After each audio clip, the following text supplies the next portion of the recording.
So Crystal Palace 2, Liverpool 2, and Crystal Palace are Community Shield champions for 2025. And I have to say, this game was very good. It showed the quality with both teams. I thought Crystal Palace came out really strong in how they, played and going behind 1-0 early and then being able to come back into the game, a penalty to tie it up 1-1, and then Liverpool scoring again with Frimpong with a freakish goal and then coming back in the second half and a beautiful pass from Adam Wharton to make it 2-2. But I thought we have to tip our hats off for Crystal Palace. They have been slaying giants. They have been slaying the Manchester Cities and now the Liverpools in 2025. And it kind of goes to show where they are as a team and how Oliver Glasner, I think, is low key in terms of really a good manager, consistent manager, very smart manager as well, and able to bring silverware to Crystal Palace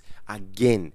Made sure of his promises. So we have to give Crystal Palace a big round of applause as to how they played. But really the big topic and discussion is Liverpool with all their shiny toys. Liverpool with Ekitike, with Florian Wirtz, with the Kirkes and Frimpongs. They lost. No matter how you want to put it, no matter if it's a preseason game or Community Shield, a silverware was to be won and they lost. And I think there has to be some discussions, and I'm going to talk about it in detail, as to what exactly are the reasons for that. What exactly caused Liverpool to be so poor? You led 1-0, you led again 2-1, and I thought in the second half they got worse. For whatever reason, I don't know why, which I think I might have an idea. So just stay tuned, like, subscribe, share, really appreciate it. And to the previous video that I did, I want to shout out to all the persons that commented. Really thank you very much. Really appreciate it. So guys, we're trying to get this to even 200 before the month done. So we're still trying to shoot it for 1,000 subscribers. So thank you. But I thought this game for Arne Slot kind of gave more clarity as to Liverpool, and in a sense, as to what the season entails or what might be. So the most important thing was that they can create chances. They are very good. Liverpool, Florian Wirtz is a chef's kiss of a footballer in terms of how he plays, of how he dictates the pace of the game, of how he kind of navigates around the pitch, how he links up with various players, how he gets in pockets of spaces and exploit that. There were issues that Crystal Palace were looking at I think at the end of the first half, where persons were kind of shouting at each other like, who is supposed to be picking up Florian Wirtz? And I love that because that is needed. And he continued that. He continued that in the first half and early parts of the second half.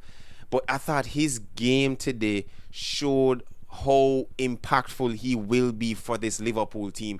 And I also thought, most importantly, if the man of the match was given away, I think that Ekitike deserves it. Ekitike was between Ekitike and Islam Sarr from Crystal Palace. But Ekitike today showed why he is going to be worth the 95 million euros for Liverpool. He is so graceful with the ball. He's just like it's almost like a dance. I don't want to call it like a ballet dance, how he moves and how it moves and gets low, get the ball in and then move away, passes off, and then to score the goal that he just literally pass it into the back of the net is just beautiful. And I thought, if this is what Liverpool are looking to see consistently from Ekitike, he's worth a 95 million. Most definitely. And I thought how he played today was really good. And there were other players I thought who played pretty decent enough. Frimpong played pretty decent enough. I thought that Dominic Szoboszlai showed as to why he's very important. But I think with Gravenberch not starting, you saw how big of a gap it is when Gravenberch isn't playing. And I want to get into that as well. But I thought Dominic Szoboszlai was very good. Curtis Jones, and he put in a graveyard shift. That's the best way possible I can say that. I thought his game didn't match his quality, and I can see why you can't really use him as a 6 or as a lone pivot sometime, because he doesn't have that kind of tactical nuance he's a very smart player, but I think in terms of defensive actions and defensive IQ, it's not there. I think he's more attacking. He loves to get on the ball and push forward. So the fact that he was still trying to sit in between the center half and stay put, it was kind of difficult for him. And of course, McAllister couldn't start because he's just coming back into the squad, so he's not there match sharp as yet. He's weeks behind as to the other. But defensively, this is where I want to start with. Defensively, I thought we were poor, and I'm starting from the front. Defensively, when we lost the ball, our press was not good. Now, I understand that players are still trying to get used to each other on the pitch in competitive games, because that has to be mentioned. But I think it's still taking some time for players to get used to how they play, where to be at certain positions and certain parts of the pitch. So, for example, if there is a fast break, I saw in a clip where Gakpo was running with the ball, going on the wing, and then turn back, kind of kill the momentum dead. As against, if it was a Luis Diaz, Diaz is going to try and take on maybe one or two players just to open up that lane or space for who was just kind of just hands out, like, bro, what are you doing? So I thought that our pressing was not good. Our mid block was not good, because again, what is it that we're trying to do when the press doesn't work? When the press doesn't work, it's supposed to be, is it a 4-4-2? Is it a 4-2-4? Is it a 4-2-3-1, which a man is in space? That is also important. It wasn't consistent enough. There weren't consistent actions defensively as a team. And then, most importantly, Ryan Gravenberch is the midfield system. Now, hear me when I say this. Persons will see that Liverpool still want a 6. They want the Roger type, or the Declan, or even an Adam Wharton, who was just phenomenal, and I want to say something about him at the end of this video. Ryan Gravenberch is the midfield system that Liverpool needs. He covers spaces really, really well. He has not only the pace, but he has the legs. He has the defensive actions. He is strong. He's able to dictate the play. And I think today you saw a huge void when he isn't there. So, knock on wood, if Ryan Gravenberch gets injured, what happens then? Because I think Slot looks at that to say, what happens if Ryan Gravenberch doesn't play? How do we know to put into place contingency plans when Gravenberch isn't there? When he's tired, when he wants to take a game off, or isn't starting, what then? And you saw today in this match how huge that gap is, how easily Crystal Palace played through the middle when he wasn't playing. And I think one of the things that Arne Slot spoke about in his post-match press conference was that we were conceding easy goals. Some of the chances that Crystal Palace got were because the spaces were open. They were hitting the channels, of course, hitting the ball behind the fullbacks and attacking that space beside the open spaces beside the centre backs. But the chances that they got, particularly Mateta, who should have put away his chance, is literally right through the middle. And that cannot be, because that was our strong point at the early part of the season. We should not and could not allow persons or teams to play balls right through the middle of the park. It should not be so. And I thought with Ryan Gravenberch missing from this game, you saw the quality. You saw evidently as to what was missing. And Sabozai could not operate to his full capacity as a deep line kind of playmaker 8. How he wants to play, like how he did in the preseason, you saw that, because he had to keep on his toes because Curtis was not doing his responsibility very well. Which leads to open spaces, and I thought defensively Konate and Van Dijk were bad. I thought they were a little bit too nonchalant, and I don't know if it's a thing where you want to conserve as much energy, which I understand because it's kind of still a preseason, but how Van Dijk was playing on Konate, it just didn't seem that they were sharp. And to be honest, I don't think the team was sharp. I thought that there was a massive drop-off around maybe the 65 or the 70th minute for Liverpool as to how they wanted to, take that next step, just to go a little further, change a gear, and it wasn't there. And I thought that Glasner saw that and attacked that. They attacked Liverpool intently.